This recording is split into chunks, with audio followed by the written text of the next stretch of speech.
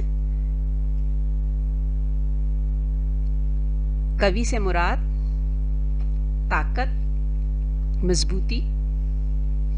اس بند میں بھی شاعر اللہ تعالیٰ پر اپنے پورے مکمل ایمان اور بھروسے کی بات کرتے ہوئے کہتا ہے کہ اگر کبھی سفر کے دوران میرا گزر ایسے ویران بیابان جگہ سے ہو جہاں پر مجھے کوئی بندہ بشر نظر نہ آئے، یا پھر مجھے سمندر کے ذریعے سفر کرنا ہو، یا کشتی اور بحری جہاز میں بیٹھا ہوں اور چاروں طرف پانی ہی پانی ہو اور میں کسی مشکل میں پھنس جاؤں اور مجھے یہ احساس ہو کہ میرا گھر مجھ سے بہت دور رہ گیا ہے، ایسی صورتحال میں کون میری مدد کرے گا؟ اگر مجھے کچھ ہو گیا، میں ڈوب گیا یا میری کشتی جو ہے وہ خراب ہو گئی، تو میری مدد کرنے کے لیے کون آئے گا؟ شاعر کہتا ہے کہ ایسے موقع پر بھی میرے اوسان خطا نہیں ہوتے، بلکہ مجھے اس بات کا پورا یقین ہے، پورا ایمان ہے میرا کہ ایسے وقت میں بھی اللہ تعالیٰ ہی میرے ساتھ موجود ہے اور وہی مجھے اس مشکل گھڑی سے نکالے گا اور میری مدد کرے گا.